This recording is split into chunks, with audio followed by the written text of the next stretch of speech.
السلام عليكم، اهلا بيكم في فيديو جديد. النهارده جايه لكم فيديو حلو جدا. الايس كريم حلو جدا، هيعجبكم.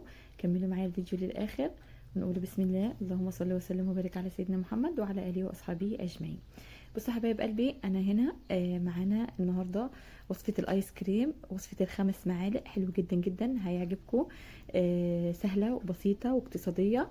لو حابه تعمليها بالميه اعمليها، لو حابه تعمليها بالحليب اعمليها. هنا انا حطيت كوبايه حليب وكوبايه ميه و5 معالق سكر اهو زي ما انتم شايفين. انا ماشيه معاكم واحده واحده. وهنحط كمان 5 معالق من كريم الشانتيه الخام. تمام يا حبايبي كده. انا حطيت السكر حبيبات عادي، مش هيجرى اي حاجه. لو انت حابه تحطي بودره حطي بودره. خلاص، يبقى احنا كده حطينا 5 معالق اهو. هنبدا نضرب بالمضرب بتاعنا. يا ريت الاول مره يشرفني بالاشتراك ويفعل الجرس على الكل علشان يوصل له كل جديد من فيديوهاتنا اول باول. خلاص يا حبايبي، هنا عندك مضرب كهربائي اضربي بيه، عندك مضرب يدوي اضربي بيه، مش هيجرى اي حاجه، بس هياخد وقت ومجهود معاكي، مش مشكله. حابه تضربيه في الخلاط اضربيه. تمام. انا حبيت النهارده اضربه بالمضرب الكهربائي اهو. تمام. هفضل اضرب كده لحد القوام ما يبقى كريمي معايا اهو يا حبايبي كده. طبعا الجو حر واحنا محتاجين حاجه ترطب علينا، بجد الجو حر، فلازم نعمله حاجات كده تفرح الاولاد وتفرحنا احنا كمان وترطب علينا في الجو الحر اللي احنا فيه. خلاص، هنحط هنا، كنا خلاص ضربنا كده كويس. هنبدأ نحط كده 3 معالق من الكريم الباستري. تمام. لو عندك قشطة حطي معلقة كبيرة او معلقتين. تمام. انا هحط معلقتين كبار هرميين من الكريم الباستري. تمام كده. وهفضل اضرب زي ما انتوا شايفين كده اهو.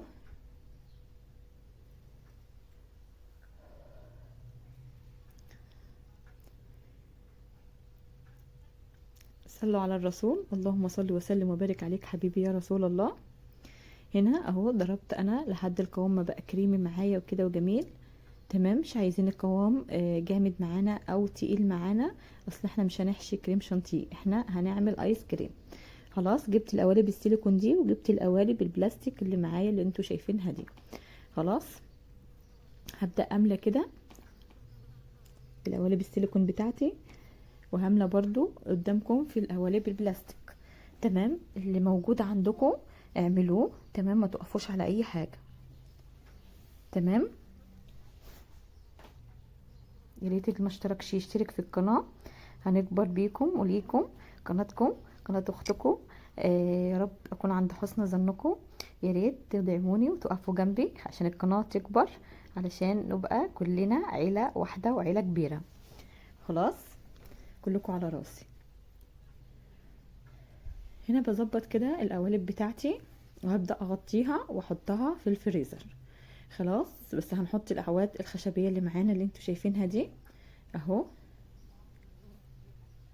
عايزة تحطيها قبل ما تحطي الخليط حطيها، عهد حبة تحطيها بعد ما الخليط تحطيه، مش مشكلة. تمام. بس العصيان بتاعت الستيك دي كانت طويلة معايا، فانا حبيت ان انا اقصها شوية. خلاص، حطيت كده الاعواد بتاعتي وهبدأ كده اغطي القوالب بتاعتي واحطها في الفريزر. خلاص، انا هغطيها واحطها في الفريزر وهكمل معاكم القوالب البلاستيك اللي انتوا شايفينها قدامكم. خلاص، انا كنت غطيتها طبعا وحطيتها في الفريزر.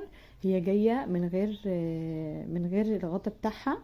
انا بغطيها ببلاستيك. تمام. اي كيس بلاستيك كده، كيس تلاجة بفرده كده وبغطي بيه. هملأ كده كده هملأ كده في القوالب البلاستيك بتاعتنا اللي انتوا شايفينها اهو.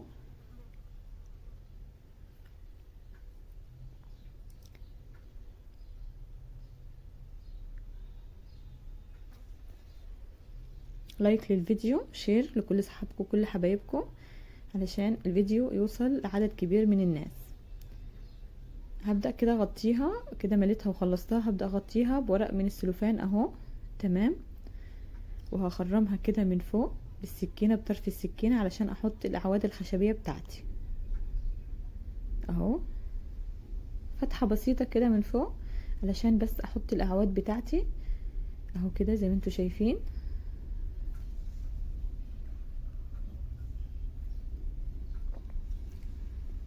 بجد جميلة جدا، هتعجبكم قوي واقتصادية. حطيناها احنا كده في الفريزر وجمدت اهي، طلعناها. طبعا معانا شوكولاتة خام. تمام كده. عملنا الشوكولاتة سيحناها على حمام مية، وبدأنا كده نشكل بيها او نزين بيها الايس كريم بتاعنا. انا بطلعهم هنا بس ايه من القوالب بتاعة السيليكون اهو. تمام. بطلعهم كده من القوالب السيليكون علشان ابدا اغطس في الشوكولاته السايحه اللي انا سيحتها على حمام مائي. هنا بقول لكم بصوا شكلها ما شاء الله جميله جدا، حلوه وطعمها بجد فظيع.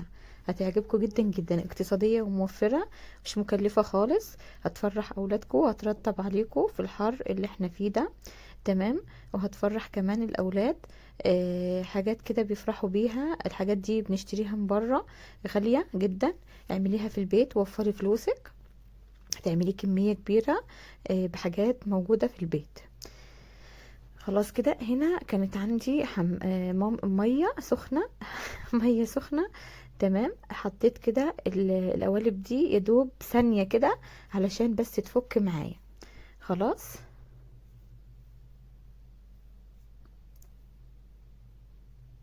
هنا سبتهم ثانية كده يفكوا مع نفسهم.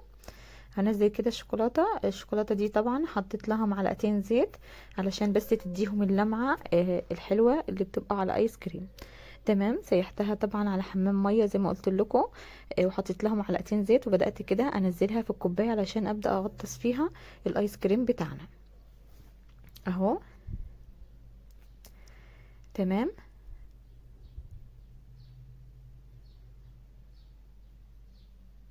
هنا اهي خلاص كانت فكت براحتها معايا. هبدأ كده اغطسها. الشوكولاتة كانت هديت، بردت شوية، ما كانتش سخنة علشان ما تسيحش الايس كريم بتاعنا. تمام. هبدأ اغطس كده الايس كريم بتاعنا في الشوكولاتة، واحط على ورق زبدة. تمام. علشان ابدأ احطها دقيقة في الفريزر تمسك، بس هي اول ما بتحطي عليها الشوكولاتة بتجمد على طول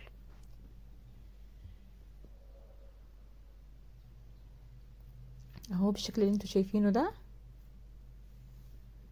تمام كده. هبدأ كده اصفي بالراحة واحط على ورقة الزبدة اهو.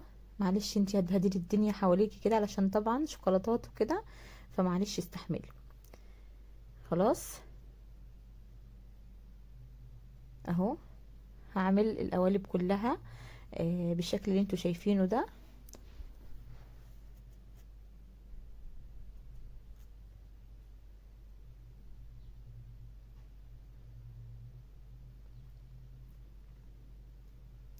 خلاص كنا حطينا اللي في القوالب البلاستيك، وهنحط دلوقتي اللي كانوا في القوالب السيليكون.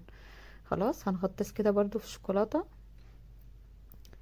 ونبدأ برضو نحطهم على الورق الزبدة. خلاص. هي بصوا جمدت على طول الشوكولاتة عليها اهي، علشان طبعا طالعة من الفريزر. انا طبعا الجو حر عندي جدا في المطبخ، فبسرعة يعني عايزة الاحق بسرعة اخلص الحاجة علشان الحر. خلاص الحاجة بتسيح مني بسرعة، وكمان خصوصا لو عملت ايس كريم بتعذب علشان خاطر الجو حر. تمام. اهي شكله كان ده شكله اللي انتوا شايفينه، بجد حلو جدا جدا، هيعجبكم قوي. بس الشوكولاتة متماسكة عليه وجميلة ازاي.